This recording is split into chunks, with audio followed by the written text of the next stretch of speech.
जय हिंद, जय भारत साथियों आज मैं बात करने वाला हूं बहुत ही महत्वपूर्ण विषय पर, क्योंकि जिस विषय पर मैं काम कर रहा हूं कर्ज मुक्ति के बारे में, उसमें पैसे की महत्वता बहुत ज़्यादा है। आप पैसे की कमी के कारण ही कर्जे में फंसते चले जा रहे हैं। उस कमी को कैसे पूरा किया जा सकता है? आपके पास पैसा नहीं था इसलिए आपने किसी और से पैसा लिया, फिर दूसरे का चुकाने के लिए तीसरे से लिया, तीसरे का चुकाने के लिए चौथे से लिया, चौथे का पैसा चुकाने के लिए पांचवें से लिया, और ऐसे ही करते करते आप कर्जे के दलदल में फंस गए। लेकिन आप अगर सही तरीके से सोचते, सही जगह ध्यान लगाते, तो शायद आपको पैसे की कमी नहीं होती और आप इस कर्जे के दलदल में नहीं फंसते। मोटा मोटी बहुत बड़ी बड़ी गलतियां करते हैं लोग, लेकिन हम छोटी छोटी गलतियों पर ध्यान देंगे। छोटी छोटी गलतियां क्या होती हैं? दो तीन चीज़ें हैं जिन्हें मैं बता सकता हूं, जो मेरा अनुभव रहा, जो मैंने सीखा, वही मैं आपको भी सिखा सकता हूं। मैंने सीखा कि जब कर्जे में इंसान फंस जाता है तो ज़्यादातर समय वो समस्या पर ही बात कर रहा होता है कि ये भी समस्या, ये भी समस्या, ये भी समस्या, इससे निकला कैसे जाए, लेकिन वो निकल नहीं पाता। आप अगर सारा दिन सिर्फ समस्या के बारे में बात करते रहोगे तो वो समस्या का समाधान कभी नहीं होगा। आपको समाधान पर बात करनी होगी, समाधान पर काम करना होगा, कुछ एक्शंस लेने होंगे। एक लिस्ट अगर बना ले हम कि भाई मेरे पास 2 लाख रुपए का कर्जा है, मान लिया आपके पास 2 लाख रुपए का कर्जा है, और आपने ऐसी एक लिस्ट बनाई जिसमें 100 लोग, 200 लोग आपके पास हैं। 200 लोगों की एक लिस्ट बनाओ, रिश्तेदार हो, जानकार हो, दोस्त हो, यार हो, कैसे भी हो। अगर वो 5-5 हजार रुपए भी आपको दे देते हैं 200 लोग, तो आपका कर्जा उतर जाएगा और किसी का बहुत भारी भी नहीं रहेगा, और किसी को ये भी नहीं लगेगा कि यार बहुत ज़्यादा मैंने किसी की मदद कर दी, और धीरे धीरे करके आप वो पैसा लौटा भी पाओगे, क्योंकि वो बिना इंटरेस्ट के होगा। मदद के लिए काम करो, मदद लो लोगों से, और आप कर्जे से निकल जाओगे।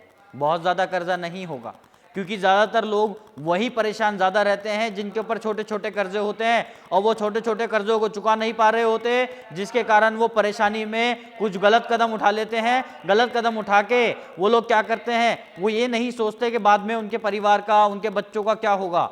बस वो यही सोचते हैं कि आज अगर मैं चला गया दुनिया को छोड़ के तो शायद ये समस्या हल हो जाएगी और मैं इस समस्या से निकल जाऊंगा, मेरे बच्चे भी निकल जाएंगे, मेरे जाने से समस्या खत्म हो जाएगी। ऐसा नहीं है, आपके जाने से कोई समस्या का समाधान नहीं होगा। आप चले भी जाओगे तो उन लोगों को कोई फर्क नहीं पड़ेगा जिन्होंने आपको पैसा दिया हुआ है। उन लोगों को उनके पैसे से मतलब है।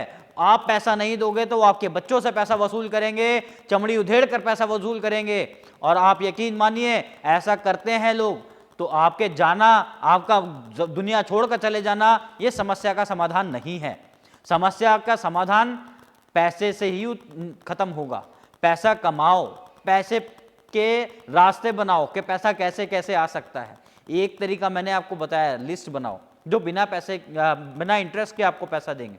दूसरा, ये देखो कि कौन सी ऐसी चीज है, कौन सा ऐसा काम है जो आप करके लोगों की मदद कर सकते हो, लोगों की ज़रूरतों को पूरा कर सकते हो, वहाँ से भी आपको पैसा आ सकता है। हम सिखाते हैं कर्जे से निकलने के 20 तरीके। वो तरीके क्या हैं, कैसे उनका इस्तेमाल करके आप कर्जे से निकल सकते हो, कर्जे की दलदल से निकल सकते हो, वो आपको ट्रेनिंग में मिल जाएगा। 20 विकल्प होते हैं। आप YouTube पर सर्च करो कर्जे से निकलने के 20 तरीके, 2 पार्ट में ट्रेनिंग आपको मिल जाएगी, फ्री है, अटेंड करो। हो सकता है उनमें से कोई तरीका काम का निकल आए और आपको कर्जे से निकलने में आसानी रहे, आप कर्ज मुक्त हो जाओ। वैसे भी हम लोग कोशिश कर रहे हैं, सरकार जिस तरह से बड़े बड़े उद्योगपतियों का कर्जा माफ कर देती है, वैसे ही आपको भी राहत दे, आपका भी कर्जा माफ करे। लेकिन जब तक सरकार कुछ नहीं कर रही, तब तक ऐसा तो नहीं ना आप खाली बैठे रहोगे। कुछ ना कुछ करिए जिससे आपको कोई राहत मिले, आपके परिवार को कोई राहत मिले। हो सकता है बहुत जल्द ही कोई अच्छी खबर आपको सुनने को मिले और सरकार आपकी मदद करने को तैयार हो जाए। जय हिंद, जय भारत।